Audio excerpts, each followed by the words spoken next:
कैसे हैं आप सब।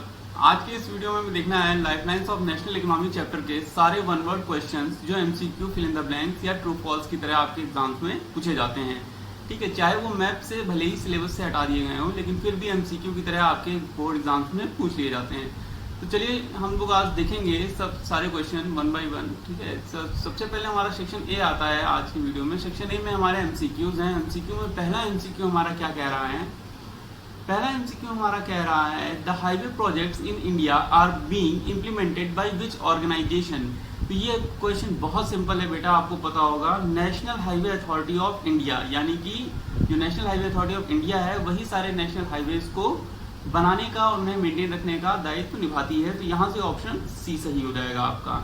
इसके बाद बढ़ते हैं अपने अगले क्वेश्चन की तरफ। अगला क्वेश्चन हमारा कह रहा है what is the historical Sher Shah Suri Marg now called. तो शेरशाह सूरी मार्ग जो है बेटा, उससे जो है अब आज के समय में नेशनल हाईवे 1 के नाम से जाना जाता है और ये दिल्ली, आगरा और कानपुर को कनेक्ट करता है कोलकाता तक। ठीक है, नेशनल हाईवे 2 से मिलकर।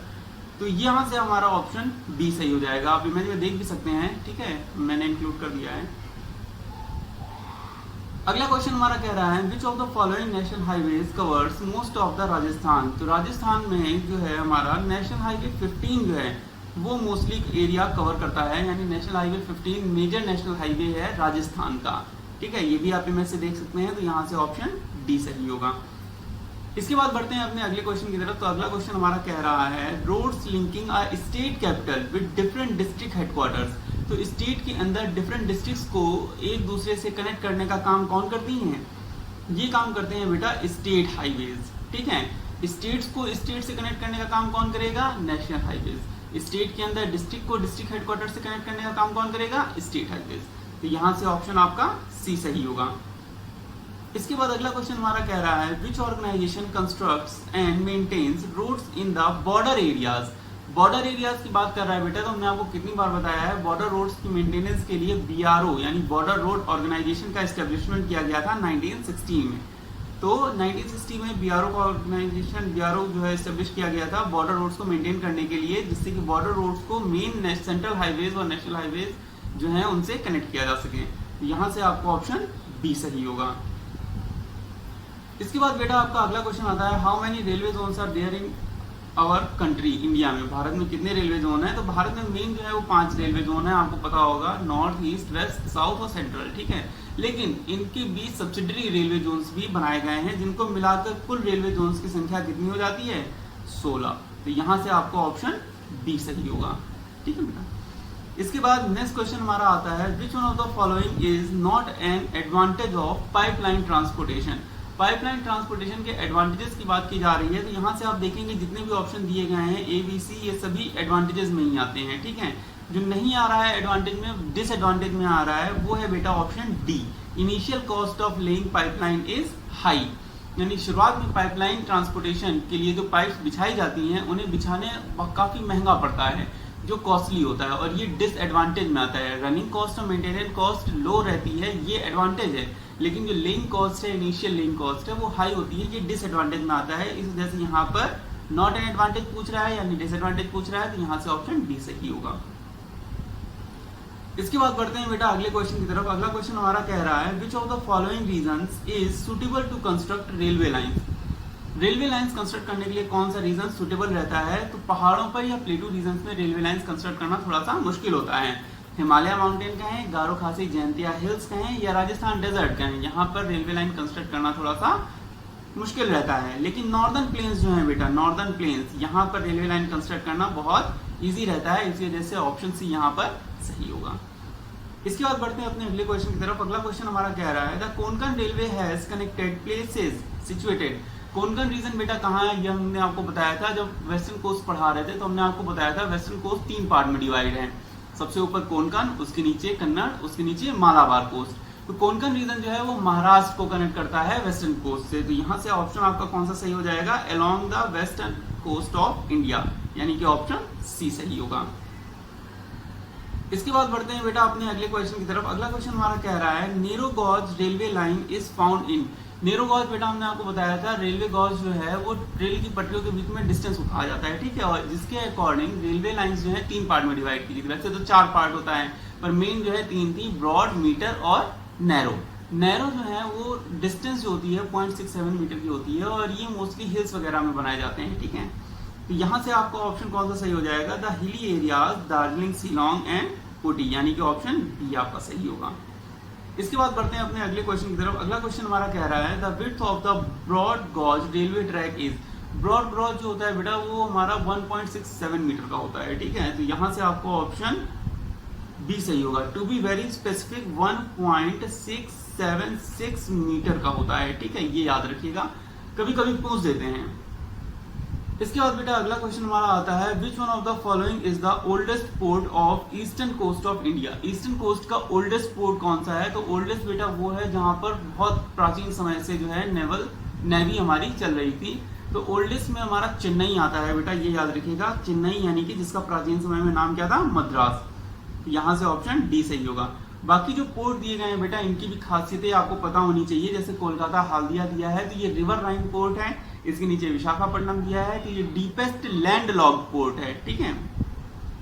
तूतीकोरिन मैन मेड है श्रीलंका और इंडिया के बीच में, गल्फ ऑफ मन्नार के पास। इसके बाद डी है जो हमारा ओल्डेस्ट है ईस्टर्न कोस्ट का। इसके बाद बेटा बढ़ते हैं अगले क्वेश्चन की तरफ। विच of the following is the northern most international airport in India. Northern most international airport पूछ रहा है बेटा, तो यहाँ पे अमृतसर का राजा सांसी आएगा।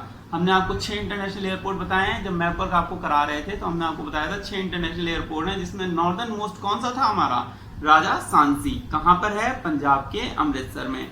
तो आपको यहां से कौन सा ऑप्शन सही मिल जाएगा, ऑप्शन ए।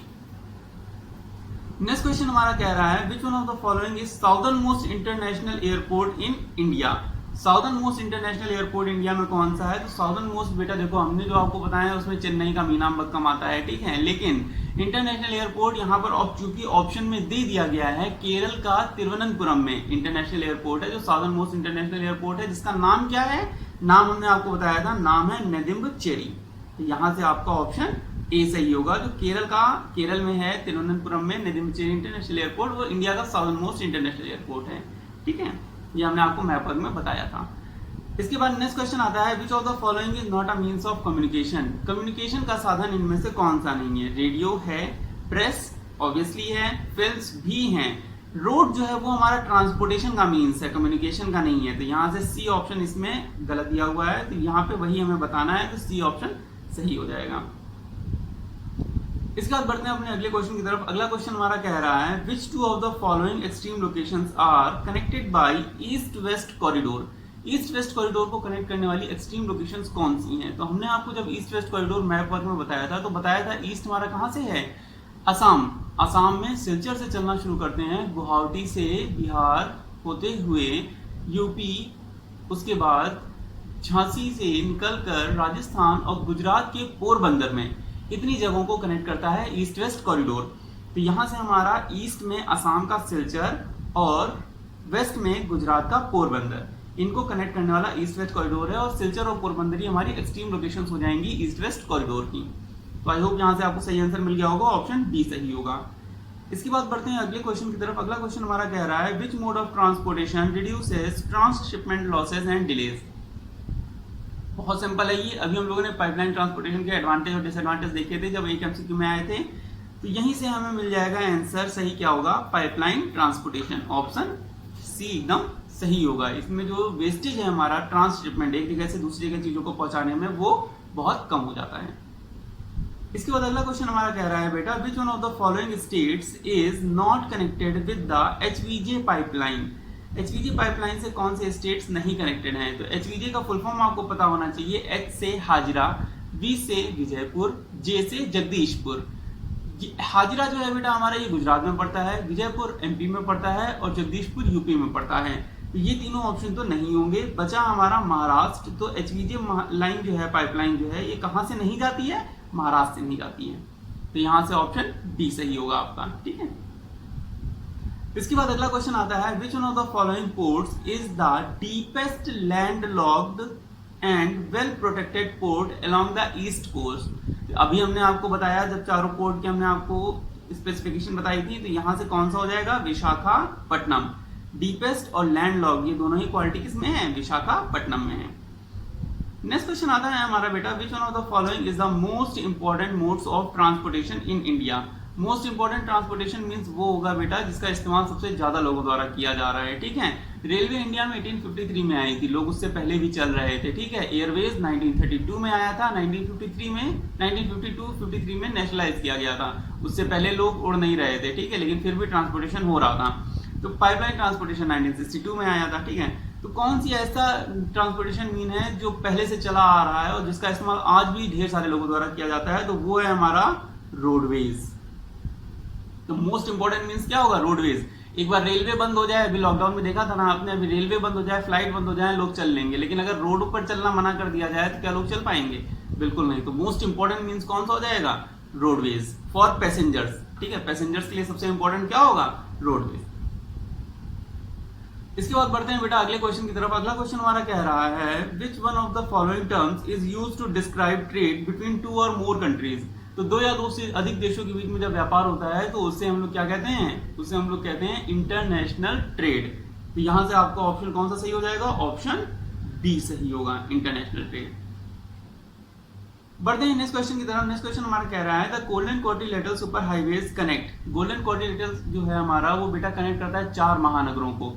दिल्ली, चाहे तो आप एंटी क्लॉकवाइज चल लो, चाहे तो आप क्लॉकवाइज चल लो, दिल्ली, देन कोलकाता, फिर चेन्नई और मुंबई, या फिर दिल्ली, मुंबई, चेन्नई और कोलकाता। तो यहां से आपको ऑप्शन सी सही मिल जाएगा, ठीक है। दिल्ली, मुंबई, चेन्नई और कोलकाता, इन 4 महानगरों को कनेक्ट करता है गोल्डन क्वाड्रिलेटरल। बीच में और भी आते हैं पर मेन एक्सट्रीम जो पॉइंट है वो यही है, ठीक है, नॉर्थ, ईस्ट, वेस्ट और साउथ के। इसके बाद बेटा हमारा सेक्शन बी आता है। सेक्शन बी में हमारा मैच द कॉलम्स हैं, ठीक है। या मैच द कॉलम्स हम लोग देखते हैं। पहला हमारा है इंदिरा गांधी इंटरनेशनल एयरपोर्ट। तो इंदिरा गांधी इंटरनेशनल एयरपोर्ट कहां पर है, दिल्ली में है, न्यू दिल्ली में है, ठीक है। तो पहले का क्या हो जाएगा, ए का क्या हो जाएगा, 5th हो जाएगा। बी है हमारा नेताजी सुभाष चंद्र बोस। तो नेताजी सुभाष चंद्र बोस जो है ये हमारा कोलकाता में है, तो बी का क्या हो जाएगा, 3rd। छत्रपति शिवाजी पूछ रहा है तो ये हमारा मुंबई में। याद रखना बहुत आसान है, चाहे टर्मिनल हो चाहे एयरपोर्ट हो, ये दोनों ही कहाँ हैं, मुंबई में है। इसके बाद कांडला गुजरात में है, सामने सामने दे दिया गया है। और पारादीप जो है बेटा हमारा उड़ीसा में है, तो ई का क्या हो जाएगा, 1st हो जाएगा। तो यहाँ से आप आंसर मैच करा सकते हो, ए का 5th, बी का 3rd, सी का 2nd, डी का 4th और ई का यहाँ पे 1st होगा। इसके बाद बेटा हमारा आता है सेक्शन सी। सेक्शन सी में कुछ ट्रू फॉल्स रखे गए हैं, ठीक है। पहला ट्रू फॉल्स कह रहा है Raja Sanchi is the southernmost international airport. तो बिल्कुल गलत है, राजा सांची अमृतसर पंजाब में है और पंजाब कहाँ पर है, नॉर्थ में है, तो ये क्या हो जाएगा, गलत हो जाएगा। नेक्स्ट पूछ रहा है, Marmagao is premier iron ore exporting port of Goa. बिल्कुल सही है, गोवा में एक ही पोर्ट है हमारा मार्मागांव, और कुदेरमुख माइन से, चाहे वो न्यू मैंगलोर हो चाहे मार्मागांव हो, दोनों ही जगह से हमारा आयरन ओर एक्सपोर्ट किया जाता है, तो ये बिल्कुल सही होगा। नेक्स्ट आता है, international trade is considered as economic barometer for a country. बिल्कुल सही है, किसी देश का इंटरनेशनल व्यापार, इंटरनेशनल ट्रेड जितना ज्यादा, जितना अच्छा होगा, उस देश की इकोनॉमी उतनी ही बेहतर मानी जाएगी, तो ये ऑप्शन भी बिल्कुल सही होगा। नेक्स्ट क्वेश्चन हमसे पूछ रहा है, foreign tourist visit India for heritage tourism. जो विरासत है, पुरानी धरोहर हैं, किले वगैरह हैं, उनको देखने के लिए। मेडिकल टूरिज्म, जो आयुर्विज्ञान है हमारा, आयुर्वेद है, उसके लिए। Adventure tourism, Himalaya, mount Everest पर टूरिस्ट आते हैं। बिजनेस टूरिज्म, बहुत सारे लोग Bengaluru, Delhi software technology park में विजिट करने आते हैं, तो ये ऑप्शन भी बिल्कुल सही होगा। नेक्स्ट क्वेश्चन हमारा कह रहा है, Andhra Pradesh has maximum road density in India. अब बेटा ये क्वेश्चन देखो, आपको अपने इंटेलिजेंस से सॉल्व करना है। आंध्र प्रदेश हमारा पड़ता है पेनिसुला रीजन में, प्लेटू रीजन में, ठीक है। और प्लेटू रीजन जो है वो किसी भी तरह के कंस्ट्रक्शन के लिए बहुत अच्छे नहीं माने जाते हैं, चाहे वो प्लेटू रीजन हो चाहे वो हिली रीजन हो, ठीक है। जो नॉर्दर्न प्लेन है वहां पर डेंसिटी आपको हमेशा ज्यादा देखने को मिलेगी, चाहे वो रेलवे लाइंस की हो, चाहे वो रोड्स की हो, चाहे पॉपुलेशन की हो, ठीक है। तो यहाँ से आंध्र प्रदेश पूछ रहा है, पेनिसुला रीजन में, प्लेटू रीजन में, तो यहाँ पर मैक्सिमम रोड डेंसिटी होने की पॉसिबिलिटी बहुत कम हो जाती है, तो ये क्या हो जाएगा, फॉल्स हो जाएगा। इसके बाद बेटा हमारा आता है लास्ट सेक्शन आज की वीडियो का, जो है हमारा सेक्शन डी। सबसे पहला क्वेश्चन कह रहा है, 6 लेन हाईवेज आर कॉल्ड। वैसे तो इन्हें एक्सप्रेसवे कहा जाता है, पर जो गोल्डन क्वाड्रिलेटरल है ये सुपर हाईवेज में आता है, इसलिए यहाँ पर दिया गया है, तो ऑप्शन 4 सही हो जाएगा। गोल्डन क्वाड्रिलेटरल सुपर हाईवेज किस में आएगा, 6 लेन में। इसके अलावा 6 लेन जो होते हैं वो एक्सप्रेसवेज भी कहे जाते हैं। नेक्स्ट आता है बेटा golden quadrilateral super highways are maintained by, क्योंकि ये हाईवे है, ठीक है, नेशनल का है, नेशनल के 4 महानगरों को कनेक्ट कर रहा है, तो ऑब्वियस सी बात है इसकी जिम्मेदारी भी किसके पास होगी, इसकी जिम्मेदारी भी होगी बेटा national highway authority of India के पास, ठीक है। नेक्स्ट क्वेश्चन हमारा आता है villages are connected to major town through this scheme of road, जो विलेजेस हैं उनको पास के शहरों से कनेक्ट किया जाए जिससे कि व्यापार को बढ़ावा मिले, प्लस जो विलेज हैं उनका भी डेवलपमेंट, इकोनॉमिक डेवलपमेंट हो सके, सोशियो इकोनॉमिक डेवलपमेंट हो सके। इसके लिए एक योजना लाई गई थी बेटा प्रधानमंत्री ग्राम सड़क योजना। तो यहाँ से आपको शॉर्ट फॉर्म मिल जाएगा प्रधानमंत्री ग्राम सड़क योजना। आपको फुल फॉर्म याद रखना है और जो बच्चे वीडियो देख रहे हैं प्लीज इसका फुल फॉर्म जरूर लिख लीजिएगा। एक बार हम फिर से बताए दे रहे हैं, PMGSY का फुल फॉर्म है प्रधानमंत्री ग्राम सड़क योजना।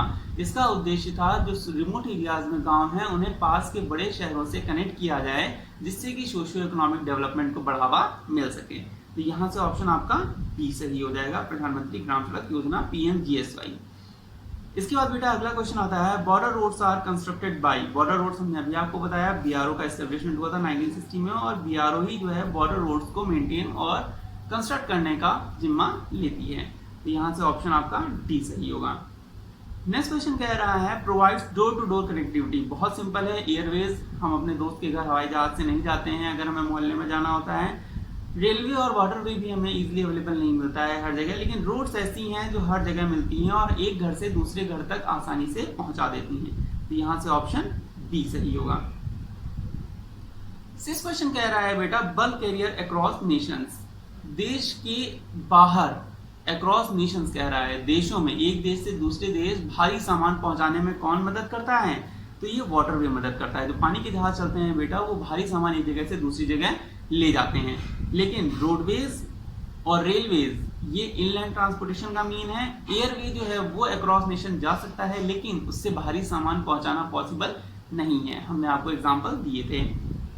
यहाँ से ऑप्शन आपका डी सही होगा। अगर हमें बहुत ज्यादा सामान, भारी सामान भेजना है तो उसके लिए हम पानी के जहाज का इस्तेमाल करेंगे दूसरे देशों में सामान भेजने के लिए।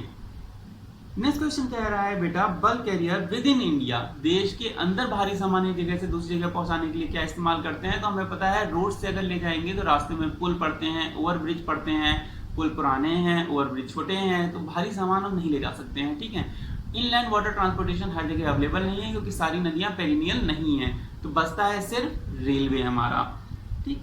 तो रेलवे जो है वो बल्क में सामान, अगर आपने कभी देखा होगा गिट्टियां हो गई, कोल हो गया या सीमेंट हो गया या अनाज हो गया, ये सरकारी सामान एक जगह से दूसरी जगह पहुंचाने के लिए रेलवे का इस्तेमाल ही किया जाता है। तो यहाँ से ऑप्शन आपका सी सही होगा।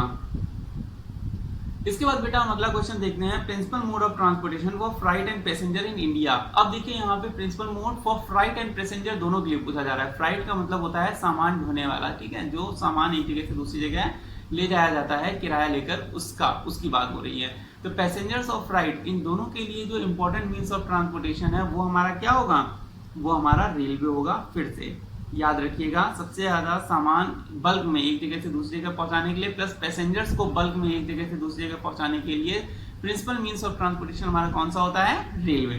तो यहाँ से ऑप्शन सी सही होगा। इसके बाद अगला क्वेश्चन हमारा कह रहा है width of two track of broad gauge. Broad gauge railway में भी हमने आपको बताया था, जो ब्रॉड होता है उसकी विड्थ कितनी होती है 1.676 मीटर। तो यहाँ से आपको ऑप्शन फर्स्ट मिल जाएगा, ठीक है, ब्रॉड गॉज 1.676 मीटर। इसके बाद नैरो गॉज जो 0.67 मीटर का होता है और उसके बाद मीटर गॉज जो 1 मीटर का ही होता है, ठीक है।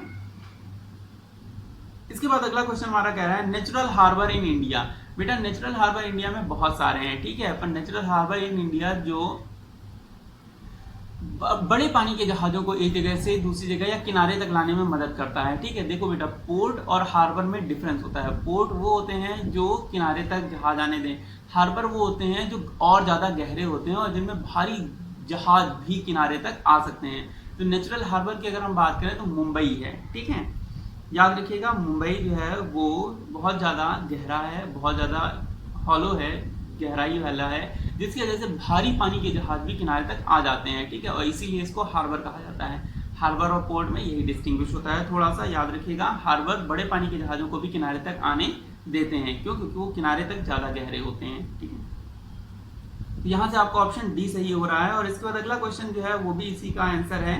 Biggest natural port in India, ठीक है, नेचुरल पोर्ट क्या है या हार्बर क्या है, बिगेस्ट की बात हो रही है, ठीक है, पोर्ट बड़े होते हैं तो बड़े पोर्ट को ही हम हार्बर कहते हैं। यहाँ पे बस घुमा के आपसे पूछ दिया गया है नेचुरल हार्बर इन इंडिया, तो ये क्या हो जाएगा फिर से मुंबई, जो बड़े पोर्ट होते हैं उन्हें ही हार्बर कहते हैं। इसके बाद अगला क्वेश्चन हमारा कह रहा है largest producer of feature film in India. तो आपने देखा होगा जो विदेश होते हैं वहां पर एक हॉलीवुड होता है, ठीक है, लेकिन इंडिया में हॉलीवुड, टॉलीवुड, बॉलीवुड बहुत सारे हैं, ठीक है, जिसकी वजह से इंडिया में वैरायटी ऑफ फिल्म्स, ना सिर्फ वैरायटी ऑफ फिल्म्स बल्कि क्वांटिटी ऑफ फिल्म बहुत ज्यादा है, जिसकी वजह से इंडिया को हम क्या कहेंगे, largest producer of feature film in the world. तो यहां से ऑप्शन आपका डी यानी कि फोर्थ सही हो जाएगा, ठीक है। अगला क्वेश्चन कह रहा है हमारा एयर स्टैंड्स फॉर AIR। देखो बेटा, आप सुनने में आपको लग रहा होगा ये ट्रांसपोर्टेशन से रिलेट कर रहा है, एयर, रोड और वाटरवेज, लेकिन ये बिल्कुल गलत है। ये कम्युनिकेशन से आपका क्वेश्चन आया है और एयर का फुल फॉर्म होता है ऑल इंडिया रेडियो। जो आपने विविध भारती, मीडियम वेव या शॉर्ट वेव आप सुनते हो वो आपका ऑल इंडिया रेडियो ही प्रकाशित करता है, जिसको आकाशवाणी कहा जाता है, ठीक है। तो ये क्वेश्चन थोड़ा सा ट्रिक क्वेश्चन है और अच्छा क्वेश्चन है। Air stands for all India radio और ये ऑप्शन ए सही होगा, ठीक है, याद रखिएगा बेटा, ये ट्रिक क्वेश्चन है, अच्छा क्वेश्चन है। नेक्स्ट क्वेश्चन आता है terminal station for east west corridor. ये क्वेश्चन हम आपको अभी बता चुके हैं। टर्मिनल स्टेशन का मतलब होता है एक्सट्रीम पॉइंट्स आपसे पूछ रहा है, ठीक है, एक तरह से। तो ईस्ट में असम के सिलचर से, वेस्ट में गुजरात के पोरबंदर तक। तो यहाँ से आपका ऑप्शन 4 फिर से सही हो जाएगा, ठीक है। और आज का लास्ट क्वेश्चन जो कह रहा है वो है बेटा which mode of transportation reduces transshipment losses and delays. ये क्वेश्चन फिर से रिपीटेड है। ट्रांसशिपमेंट लॉसेज और डिलेज को अवॉइड करने के लिए ही हम लोग पाइपलाइन ट्रांसपोर्टेशन ले करते हैं, ठीक है। थोड़ा सा महंगी पड़ती है शुरुआत में, पर रनिंग कॉस्ट और मेंटेनेंस थोड़ा सा सस्ता रहता है। तो यहाँ से पाइपलाइन ट्रांसपोर्टेशन इसका आंसर हो जाएगा ऑप्शन बी, यानी कि सेकंड ऑप्शन इसका सही होगा, ठीक है। तो ये थे बेटा आपके आज के सारे मोस्ट इंपॉर्टेंट एमसीक्यूज। इसके बाद हम लोग ज्योग्राफी का सिलेबस वाइंड अप कर चुके हैं, ठीक है। सीबीएसई बोर्ड हो चाहे यूपी बोर्ड हो, ज्योग्राफी का सिलेबस आपका वाइंड अप हो रहा है, यहाँ से एनुअल कोर्स वाइंड अप हो रहा है। आप लोग रिवीजन करिए, कोई भी डाउट हो तो आप कमेंट सेक्शन में पूछ